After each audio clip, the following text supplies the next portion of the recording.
Good evening, everybody. Hope you're all having a wonderful Tuesday so far today.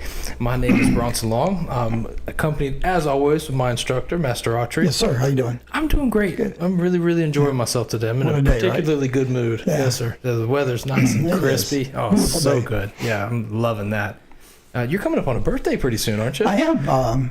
October 30th. That's pretty cool. That's cool. Excited about it. Any plans? Take the family out. There you go. That's about it. I'll take them out on my birthday. That's good. Yeah. Should be the other way around, right? Right. The celebration is a good thing, and that's awesome. Well, sir, we always do something a little bit different on this show every week. We come together with a topic. 1 week's your turn, 1 week's my turn. And this one I gave it a spin on this one. So tonight's show is entitled Bittersweet. Yep. I put the cumulative. I put a lot of thought into thinking about what that even means, bittersweet.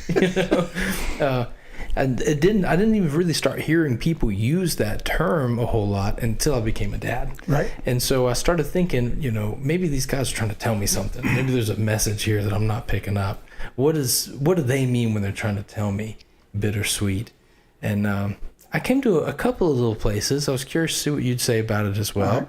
But here's what I think I've got so far, is that it's almost like an overlapping good and not a bad, right? Bitter's not bad to me, okay. But it's one of those things that, you love to see him come, hate to see him go, but it's all kind of blending in together. And what it seems to me is that we can't really appreciate the sweet unless we've experienced the bitter. But we can't ever actually have the bitter happen unless we had something that was sweet to lose. Does that make sense? Yes. Yeah. I got to think about that one. Yes. It does. My thoughts. Okay. Ready for it. Growing up, pardon me guys, I had a good best friend. We did a lot of stuff together, played baseball, softball, and we did a lot of, he was a buddy of mine. We became real close. Enjoyed going off with him, a nice family and all. He kind of started going in a different direction that I wanted to go or be a part of. So I kind of broke it off. I just didn't want to be his friend anymore.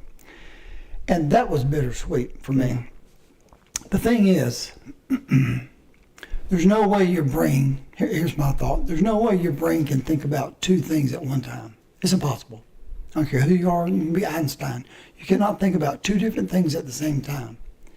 But if you could, bittersweet would be it. Mm. That's how I look at it. Wow. That's kind of deep or weird. That's my take on it. That's got some gravity to it. That's a pretty strong statement, I think. When something's happening to you and it's at the same time you're dealing with the conflict of emotions, I think there's a reason why I didn't start hearing it until I had a daughter, right? Until I had my first child, right? Where I would say things like, I can't wait to see her grow up. I can't wait to see what she does. But oh my gosh, the but there is huge, right? That, when they're little, they just hold on to you and love on you and everything. Right. They're so sweet. And now that she can walk and run, she wants nothing to do with nobody. She just wants to go rock and run. And I love watching her run and play, but I miss what I used to have. Right. But I'm glad she's got what she's got now. And it's a dynamic feeling, and it's really strange. And that's a strong bitter. It is. Yeah, it is. Very strong. Martial arts was like that too, right? When you retired and everything. Of course, I'm happy that you're retired. I'm happy that you and Mrs. Autry can enjoy your time together. Right. I miss going to school though, and so that's kind of a bittersweet thing. Right. My students, same way. I got a student now. It's a young man, and he's really growing up. He's going to get his driver's license. Eventually, he's going to graduate high school, and I love to see him grow up. Right. But it's also like you were such a young guy when you came in, and I miss seeing what you were before, and I miss watching you kind of grow through those places in life. It's kind of bittersweet there. Right. Miss Autry's grabbing the phone. A phone call. Phone call. Don't let us interrupt you, Miss Autry. First of all, hey Ben, if you're here, and Ben's dad and everybody, just hello, pull Mike and you guys. Do you remember the first time you tasted bittersweet towards something or someone? Can you remember it? That's a really good question. Oh, wow, that's a good question. Yeah, actually, I do. You know, and this may get a little extra deep. It's kind of personal. Right. When my mom got remarried, Right. that was a really strong sense of that. Everything was weird at first. I didn't like the idea of her being with another guy, and I didn't like we never had that. It was always just my mom and the 5 kids, and we were our little tribe, you know. Right. And here comes this outsider, right? And he's got his kids and everything, and it was weird. And it's what we once had with our little tribe was now changed forever, right? But I remember sitting on the back porch one day. He had just grilled like some hot dogs and chicken, and we're all sitting there. And he said something, I don't know what he said, and I heard my mom laugh. And when she laughed, I was like, I don't know if I've ever heard my mom laugh like that before, you know? Really? And I remember just sitting there, it was summertime, and just sitting there thinking like, oh, you know, this is good for her. You know what I mean? I've never heard her laugh like that. She is happy. And our tribe grew, you know, we added more people to it, and things changed, and it wasn't a bad thing. It was a good thing. But what we had that I love so much just was never going to be what it was anymore. You know, it changed forever. And that was definitely the first time when I heard my mom laugh like that. I remember it just kind of took over my heart. Right. I was like, wow, this is actually a good thing. Yeah. You know, we're going in a good direction here. I was 18 years old when I moved out my mom and dad's house. I was 18, and I was going to get a little apartment right down the street. I was working 2 jobs. The rent was $77 a month. Steep. And it was. I was like, man, I'll never afford that. But, you know, like I said, you know, me and my dad were close. We went to ball games and stuff together. And when I first day in my apartment, that was a little rundown old duplex apartment. But I was sitting there thinking, wow, you know, Dad just can't say, hey, let's go to the ball game. Let's go to basketball. Let's go to Shoney's to get a hamburger. Right. I was so glad I had my own place, but that was a tough, bittersweet. That Just is. like you said, that was tough for me. That is. Yeah. That's so funny. Yeah, that's true. I think that's something relatable. I think a lot of people can relate to that. It's so funny when you're young, all you want to do is grow up. And then when you grow up, you're like, well, this is happening really fast. This is happening way fast. I couldn't wait to get a job. I couldn't wait to, I remember telling my mom all the time, I wish I could just get a worker's permit. I'd love to go work at 14, 15, just want to get a job. And before I knew it, all I was doing was working, you know? And you start to miss some of those things that you used to do. I may have said it on one of our episodes before that holidays are so cool when you're a kid, but when you get older, it's like you really start to understand the importance of a holiday. Right. You're like, this is really a day we can take off of work, Right. and I'm not expected to do anything except for be around a certain crowd of people. Yeah. And it makes it really special, right? And we don't get a lot of those, really. I mean, there's 365 days out of the year.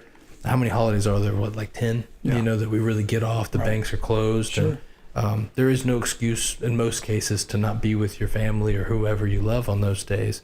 And I think growing up, you're right. You're going 18 and getting out of your parents' house is a very bittersweet thing. That was big for me. That was real big to do something like that. I mean, I had a little bittersweets when I was young, you know. But something really major, that was probably leaving the house and then, you know, just out on your own. You're in that apartment by yourself, you know. You tell everybody, I'm cool. Right. You're really kind of scared. Right. You're like, golly, you know. Something you get there. Yeah. That's true. Yeah. And so when we had bought our house, Connor and I, you know, we got our first house and we still lived there. The first night, you know, I went in there and I didn't think Connor was going to come by that night because we just had a lot of stuff. We were moving back and forth or whatever. I didn't think she was going to come by. And I remember pulling out the stove. It wasn't even where it was supposed to be. I just plugged it up and nothing was in the right spot, right? And I just... in the bathroom. just Take a shower and cook at the same time. I gone by Food Line and I got a real cheap pack of ground beef and I just made a bunch of hamburgers, you know. And I remember that feeling when it happened. It's like, this is so cool, you know. This is my stove, you know, and this is my beef, and I get to eat this in my own home. And that was such a cool feeling. That's pretty cool, isn't it? It really is. To be able to do that. It is. And it's so funny because now I have when the baby comes, it's not yours anymore. It's just like all sense of privacy is out the window. All that sense of I don't even know what the word is, the independence, if you will. Right. It's I don't even know if it's necessarily out the window, but it evolves to another thing, Right. you know. No more sleeping in on Saturdays, and so we get up when she gets up, and when she goes to sleep, we go to sleep, and that's bittersweet too, really. It is. I'm sure some other people have different opinions of bittersweet, but that's it. You know, I mean, it's just like I say, you can't think about the same thing twice. Right. I was 16, got a car. My dad helped me get a car. I was working 2 jobs at 16. So my dad paid the down payment for a nice little car.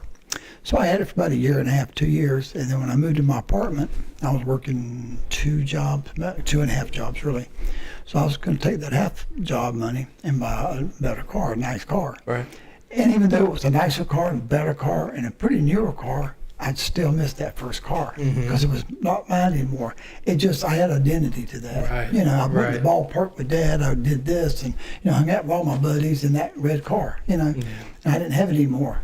I had like a 4-door. Yeah. The first car is special too, and that's one thing I forget about a lot is that first car. I had a 1997 Ford Explorer. It was this, you know, dark, deep colored green, and it was the ball joints, I'm pretty sure, that was out in it, and so it would squeak everywhere I went. It sounded like an old bed all the time. And I remember pulling up to your school one day, and some guy was walking out. He had just dropped his kid off, and cool guy. I really liked him. His kid was a nice kid. I actually went to high school with his son after a while.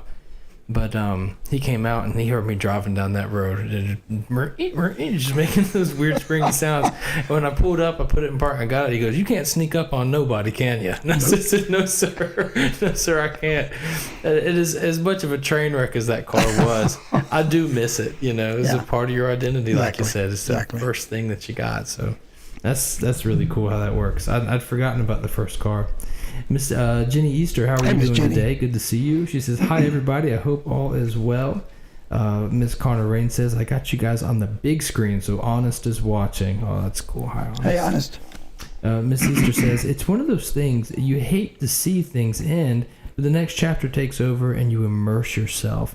And that's the new thing to focus on." Yeah, you're so right. You hate to see it end because it's so awesome. But you're excited for the next one. And that's going to end eventually, too. Mm-hmm. So you'll be bittersweet about that. Yeah, I bet. Oh, yeah, that's a weird thought. I hadn't quite prepared myself for that. Because I enjoyed being independent. You know, I enjoyed that a lot. And people always say it to you. You know, when you have a business or you have a baby or even a marriage or whatever it is, you know, some type of new thing, it's not all about you anymore. It's not all about you. And I embraced that. I never wanted it to be all about me. You know, I never mourned about, oh, there's a baby coming. Oh, I'm married now. Now I can't do whatever I want to do. But there are levels to it that sometimes I think about. Like sometimes I go home from work and I'd like to take a nap. I'm sleepy. Right. I'm really tired. And you get there and I can't. There's just other things I have to do. Right. You know. And so there is certain levels to that where it's like, man, I miss the days I could just come home and just crash if I wanted to. I do miss that aspect of it, but I wouldn't trade what I got for anything. Right. You know, I'm happy with what I got. What do you think, though, as you get older, when you look back on the bittersweet things, was it more bitter or more sweet? Oh, You know what I'm saying? Yes. I always look at things backwards. That's always ask me a question, I'll turn around and say, "That's not what I asked you." That's how I looked at it. That's my answer. You know what I'm trying to say? I do. I think truly, I think the most of it was sweet. Really.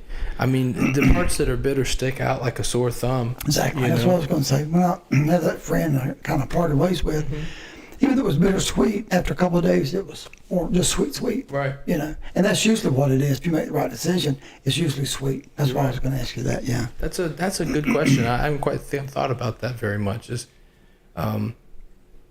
You know, when I think about 28 short years of life I've been here, so I don't know much, but I've got a little bit of time under my belt, and looking back, I could think of quite a few moments that were pretty bitter, you know, bad times or whatever happened. But the sweet moments are innumerable. Really can't count them, you know. So many good cookouts or belt tests or funny things we laughed at work or great, you know, memories me and Connor have together that so much sweet out there. You and I have been through some hard times, not with each other, but with other people. Oh, true. You know, and that was tough, but we had so many good times. You don't even think about that. You're right. And whoever it was, I wish them well. Absolutely. I hold no bad feelings towards them or anything. They could call me if they need help. I'd help them if I could. Right. But it was kind of, a couple of times, kind of rough, if you remember. I do. But, you know, it just, for them, maybe it was bittersweet. To me, it was just sweet. Right. to be able to get away from that. Yeah, you're right. You know? Yeah, and I think that's a really fair point, actually, is looking back on some of those memories in particular. Most of it is pretty sweet. You know, there's a lot of good stuff there. Yeah. I can say that for the majority of people in my life. You know, I got a buddy of mine who ended up going to prison. And, you know, we kind of had to go separate ways before we got locked. Obviously, when he got locked up. But, I'm not going to yeah, sorry, pal. This is where the journey ends. But even before that, we kind of just, you know, had different ways of doing things. And really, truly, the majority of my memories hanging out with that guy, it was pretty sweet. We had a lot of good times. We laughed all the time. It was so much fun. But it's the bitter side of that is that it'd be cool to have more of those, but it's just not the way that the cookie crumbled. Right. You know, we just went different directions like that. so, so glad I didn't go. Yeah, me too. Miss Jenny says, "Oh, the first car. I still kick myself for wanting to buy a car of my own. Worst decision." I got lucky in that regard.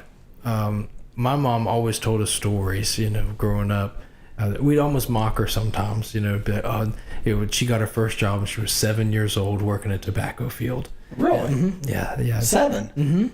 Yeah. There's pictures of my mom and her sister and everybody when they had clothes. They were wearing potato sacks that they dye in little colors and stuff to have different colors.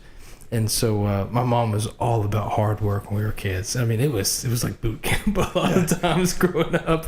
And she'd always tell us stories about how she saved up her own money to buy her own car and all this and that. And she always told us, you know, when you guys grow up, you know, you're going to buy your own car because that's how you're going to appreciate it. And none of us did. You know what I mean? By the time we got to an age, we all had little clunkers, you know, little beat up cars that she got on Craigslist or something. But I think that was something that she chose to do for us that I'm really grateful for. Absolutely. I'm super grateful for that. And I was at the time too, because I never thought she would. All my life I was told how I was going to do it myself. Right. And I came home one day. She actually let one of my buddies come pick me up and ride me around in his car or whatever. And I didn't think too much of it, but it was kind of fishy. Like it just wasn't, you know, whatever. And he was like, all right, well, let's go run back by your house now. I was like, okay, cool, man. Yeah, we'll run back by the house. Well, he came back over and he put up in the driveway, and there's a little Ford Explorer sitting in the driveway. My mom put a little bow on the front of it, and I just couldn't believe it. You know, I thought it was just so cool that she did that. That was pretty cool. You don't know it is sweet or bitter until you don't have it in your life. You reset, and then you can look back and make that decision. If you are living it, it is more of a now thing, and you don't have a clear picture. Yeah, that's true. Who's that from? Miss Jenny. Yeah, and that's true. When you're in the moment, it can be kind of hard to decipher some of those things, right? Yeah, it could be. You know, my dad tells a story about when he was 12, he wanted a job. Mm-hmm. So he lived in South Carolina, a lot of cotton fields. So he was going to go pick some cotton. Okay. He said they gave him a big old bucket, big old barrel. He just they were paying him 10 cents for he fill one up. Oh, wow, yeah. But he said it was out like 2 hours picking cotton, cleaning it off, throwing it in that bucket. A big old barrel. He carried it back to the guy. He said, there you go, I want my 10 cents. That guy said, no. He says, you're not finished. He took his hand and pressed that cotton down. Dad said it was only about 6 or 8 inches. Dad said, have a good day, I'm leaving. True story. That's funny. He's told me that story 1,000 times a day. I know the story by now. That's so funny. I don't He said it blame was in him. that hot sun. He said, I couldn't wait to get, I think it was a nickel or 10 cents. I couldn't wait to get my money. He said, guy just pressed all that cotton down there. Told me, you got another 2 hours with work. That's devastating. Yeah, that's the worst. That was good or sweet. That just left. Have a good day. I'm gone. I'm gone. Keep your dime. That is hilarious. That's hard to deal with there. Yeah. That's so funny. and sometimes in those moments, you know the right move to make. You know what you know. You don't want to do it. Yeah, exactly. I have a lot of respect for people that do stuff like that. Yeah. And go work out in the I'm sun like talking that. about your mom. That made me think of it. Yeah, that was so funny. See, we did so much yard work when we were kids. It's just, spent a lot of time outside in the sun and everything. And I appreciate it now. I guess that's a kind of a bittersweet thing as well. What was your first paying job? I worked at a grocery store. Well, that's not true. That was my first legal job. I was working for my uncle for a long time when I was younger. He'd come pick me up, and I would do a lot of yard work around his house. Right. Moving trees and helping them do stuff like that. All right. And he paid me generously. I had a real skewed idea of what I was going to get when I get into the grocery store. Right. I'd go over there and work for 4 or 5 hours, and he'd give me like $100. I was like, man, this is a sweet deal here. Yeah, that was Where's awesome. that? I might go work for He's passed away now. I love that man. His name was Jack. He was awesome. He had a lot of affinity for my mom. So he was like, he always said, "Oh, your mom was such a hard worker," and this and that. Right. And so he took me over there, and he always had something for me to do: clean a pool, or get the stump out of the ground, or That's something. good money. Oh yeah, $100. money. I'm 14. We went to Carowinds with some friends, and I was a big baller. I was getting everybody food. I was blowing hundreds of dollars, at Carowinds. Just big fly guy there. But that was my first job that I ever felt like I was getting money for. My first job was I was 14. I went to the little grocery store, little country grocery store, and he had me racking bottles. You know what that is? Racking bottles. Back then they had Pepsi, Coca-Colas, RCs and stuff. People bring them back in and get a deposit. Oh. Well, you got to take them, wash them out, and put all the Cokes together, all the Pepsi together, all the Orange Crush together. And you're back in this little room. You just have your racks back there, and you just rack bottles all day long. And the companies come pick them up and refill them? Exactly. Okay. That's what they used to be. And I did that for a year and a half. Really? I sure did, my first job. Wow. Yeah. Wow. I think I made like $6, $7 a week. Really? But I went to school with money in my pocket. Nobody else had money. Right. And I was ninth grade. I had, I had $10, $12 in my pocket. Right. It's a lot of money back Yeah, then. absolutely. Yeah, that's a nice move there. Yeah. That's so cool that you told me a story one day. I can't remember. You were moving shopping carts around, or you were moving leaves around in the parking lot, and you found a $20 bill. Parking shop. The first day I was there. They said, First or second day. They said I was 18, I think. There, I was 16. They said, first day, then you guys go sweep the parking lot. It was cold and drizzly and rainy. I was like, oh man. They give me a little big old push broom. They said, start down here and push all the way down there and go all the way to the side. I'm like, man. I was up for like an hour. I was sweeping. I looked down the pile of leaves. I saw something dark. I said, what is that? A piece of paper. I reached down there. It was a $20 bill. It was folded. Mm-hmm. Back then, $20 was like finding $150, $200 now. Right. So I said, Scoop. Just kept on sweeping. This job ain't so bad. Great job. Yeah. When the parking lot's tipping you, that's not so bad. That is hilarious. Yeah, I can't imagine something like that. I've never actually found a whole bunch of money before. I remember being a kid. I was at a Walmart, and I just happened to see it was a $1 bill. It was just rolled up really, really tight sitting under a shelf. And I remember being proud of that little $1 bill that I found. So that's so funny how that works. That is hilarious. Okay, guys. Well, we're right there at the very end. We're sitting here to just about 8 o'clock. So that was a lot of fun. Yeah, That's some good memories. That's fun. Nothing but sweet here. That's it. It's all sweet. All so. sweet. Great. Well, guys, I hope you all have a great rest of your evening. We'll be back again next Tuesday, 7:30 Eastern. And it'll be your turn, sir. Bringing a topic to the table. So We'll go do something. yeah, I can't wait to see you guys then and there. And until then, have a great rest of See you your guys. night. Have a good night.